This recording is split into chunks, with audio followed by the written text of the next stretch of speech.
नमस्कार मित्रों, नमो नारायण। मैं आज इस वीडियो में आपको शनिदेव जी के एक स्तोत्र के बारे में बताने जा रहा हूँ।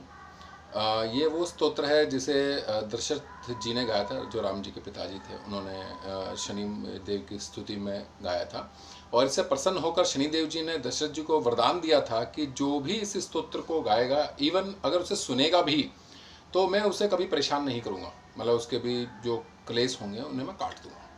तो ये स्तोत्र क्या है, किस प्रकार आया और दशरथ जी ने किस प्रकार गाया, इसके बारे में मैं आपको बताने जा रहा हूँ। ये कहानी आती है हमारी दो जगह पर है। कहानी पद्म पुराण और स्कंद पुराण, दोनों हमारे महापुराण हैं, इन दोनों के अंदर आता है। तो स्कंद पुराण में नागर खंड अध्याय 382 और पद्म पुराण में उत्तरखंड अध्याय 157, इसके अंदर इसका जिक्र आता है। तो कहानी इस प्रकार है कि दशरथ जी जो थे वो इंद्र के बहुत अच्छे मित्र थे। देवासुर संग्राम में इंद्रदेव ने दशरथ जी को अपनी सहायता के लिए बुलाया था और ये वही संग्राम है जिसमें कैकेयी को वरदान मिला था। वो किस प्रकार थी वो आगे मैं किसी और वीडियो में बता दूंगा। तो इंद्र ने जब दशरथ जी को अपना बुलाया था, तब दशरथ जी ने बोला था कि भाई मैं धरतीवासी हूँ, जो युद्ध होना है वो स्वर्ग में होना है, तो मैं वहाँ तक कैसे आऊँगा। तो एक कामग विमान दिया था इंद्र ने, जिसकी सहायता से दशरथ जी हवा में विचरण कर सकते थे, इवन धरती के वायुमंडल के बाहर जा सकते, इंद्र स्वर्गलोक तक जा सकते थे। तो अब कहानी इस प्रकार है कि एक बार दशरथ जी अपने राजमहल में बैठे होते हैं, ज्योतिषर मंत्रणा चल रही होती है। तो वहाँ पर ज्योतिषी इन्हें बताते हैं कि शनिश्चर जो हैं वो आगे बढ़ रहे हैं अपने पथ पर, जिस पर वो हमेशा जाते हैं, और जल्दी ही वो रोहिणी का भेदन करेंगे और उसके बाद पृथ्वी पर उनका प्रकोप होगा। तो उस प्रकोप में ये होगा कि अगले 12 साल तक धरती पर वृष्टि नहीं होगी। वृष्टि यानी बारिश नहीं होगी। अगर आप सोच सकते हैं अगर 12 साल तक बारिश नहीं होगी तो कुछ भी फल नहीं होंगे, फूल नहीं होंगे, किस प्रकार की खेती नहीं होगी, बहुत बुरा अकाल पड़ जाएगा। तो जब ये राजा दशरथ को पता चलती है बात, ये तो बात उन्हें ज्ञात थी कि शनिदेव को कोई पराजित नहीं कर सकता है, वो कर्म फलदाता हैं और अजय भी हैं साथ में। तो फिर भी क्योंकि प्रजा के हित का सवाल था, तो राजा दशरथ अपने कामग विमान पर सवार होते हैं और वो नक्षत्र मंडल में पहुंच जाते हैं, जहाँ पर शनिदेव आ रहे होते हैं अपने रथ पे, जिस प्रकार भी उनकी सवारी है उस पर आ रहे थे। उनके सामने पहुंच जाते हैं और अपना एक बहुत ही संहारक अस्त्र था उसका संधान करते हैं और वो पूरा बाण को धनुष तक लगाकर अपने कान तक खींच के और शनिदेव के सामने खड़े हो जाते हैं और शनिदेव जी से बोलते हैं कि मैं राजा दशरथ हूँ, अयोध्या का राजा, और मैं आपसे विनती करने आया हूँ। अब देखिए वो बाण लगा रखा है कान पर, धनुष पर, और बोलने की मैं विनती करने आया हूँ कि आप कृपया रोहिणी का भेदन ना करें। तो शनिदेव पहले तो हंसते हैं, मुस्कुराते हैं देख कर कि किस प्रकार का पुरुषार्थ है, ये भी जानते हुए कि मैंने अगर देख भी लिया तो भस्म हो जाएगा, फिर भी वो अपनी प्रजा के हित के लिए खड़े हैं, अपनी मृत्यु की परवाह न करते हैं। तो शनिदेव बहुत प्रसन्न होते हैं और वो बोलते हैं कि राजन, तुम्हें शायद मेरे बारे में पता नहीं है, मैं अगर तुम्हारी तरफ दृष्टि भी कर लूँ तो तुम भस्म हो जाओगे। तो दशरथ बोलते हैं कि नहीं शनिदेव, मैं आपके बारे में जानता हूँ, लेकिन मैं अपनी प्रजा का अहित नहीं देख सकता, तो मैं इसलिए आपसे युद्ध करने के लिए आया हूँ। या तो आप युद्ध कीजिए और अन्यथा आप वापस चले जाइए। तो उनके इस साहस पर शनिदेव बड़े प्रसन्न हो जाते हैं। वो कहते हैं आप अपनी जान की परवाह न करी और अपनी अयोध्या के लिए आप मुझसे युद्ध करने आ गए, जानते हुए भी कि आप भस्म हो सकते हैं।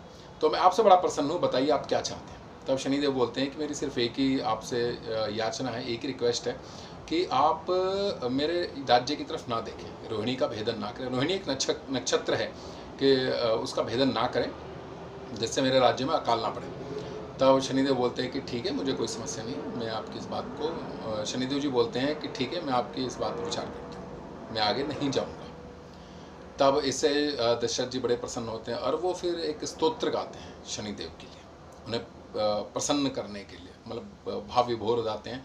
तो एक स्तोत्र गाते हैं, वो स्तोत्र अभी आपके सामने आपको दिखाई देगा। और इस स्तोत्र से जब प्रसन्न हो जाते हैं शनिदेव, तो फिर शनिदेव दशरथ को एक वरदान और देते हैं। वो क्या था वो मैं आपको बता देता हूँ, ये पद्म पुराण से ही मैं बता रहा हूँ। तो शनिदेव बताते हैं, जो भी श्रद्धा से युक्त, पवित्र और एकाग्रचित हो, मेरी लोहोमयी सुंदर प्रतिमा का शमी पत्रों से पूजन करके तिल मिश्रित उड़द, भात, लोहा, काली गो या काला वृषभ यानी काला बैल, ब्राह्मण को दान करता है तथा विशेषतः मेरे दिन इस स्तोत्र से मेरी पूजा करता है, पूजन के पश्चात भी हाथ जोड़कर मेरे स्तोत्र का जप करता है, उसे मैं कभी भी पीड़ा नहीं दूंगा। तो ये शनिदेव ने स्वयं बोला है कि जो भी इस स्तोत्र से मेरी स्तुति करेगा मैं उसे कभी पीड़ा नहीं दूंगा। तो आप इस स्तोत्र को शनिवार के दिन शनिदेव जी की प्रतिमा के सामने भाव विभोर होकर गाइए, मन से गाइए और आप चमत्कार भी देखिए, क्योंकि स्वयं शनिदेव ने वरदान में दिया है, क्योंकि स्वयं शनिदेव ने आशीर्वाद दिया है इस स्तोत्र को, तो ये अकाट्य है। आप इस स्तोत्र का जाप कीजिए और आपको अपने आप ही फल दिखने लग जाएंगे, बहुत आपके जीवन में परिवर्तन आएगा, शनिदेव की कृपा भी होगी और बाकी हुई है वही जो राम रचि रेखा। धन्यवाद। श्री दशरथ कृत शनि स्तोत्र। दशरथ उवाच नमः कृष्णाय नीलाय शितिकण्ठनिभाय च नमः कालाग्निरूपाय कृतान्ताय च वै नमः। नमो निर्मांसदेहाय दीर्घश्मश्रुजटाय च नमो विशालनेत्राय शुष्कोदरभयाकृते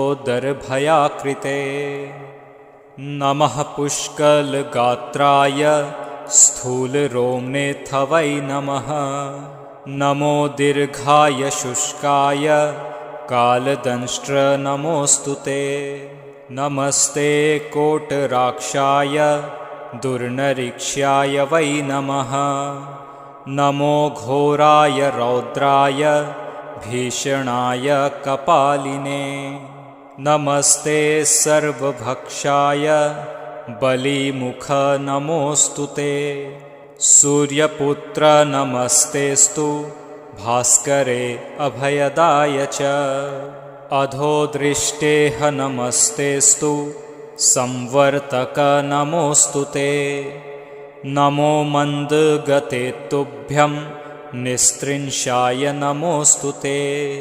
तपसा दग्धदेहाय नित्यं योगर्ताय च नमो नित्यं क्षुधार्ताय अतृप्ताय च वै नमः। ज्ञानचक्षुर्नमस्तेस्तु कश्यपात्मजसूनवे। तुष्टो ददासि वैराज्यं रुष्टो हरसि तत्क्षणात्। देवासुरमनुष्याश्च सिद्धविद्याधरो रगः त्वया विलोकिताः सर्वे नाशं यान्ति समूलतः। प्रसाद कुरु मे सौरे वारदो भव भास्करे। एवं स्तुतस्तदा सौरी ग्रहराजो महाबलः। दशरथ उवाच प्रसन्नो यदि मे सौरे वरं देहि ममेप्सितम्। अद्य प्रभृति पिङ्गाक्ष पीडा देया न कस्यचित्। श्री दशरथ कृत शनि स्तोत्र।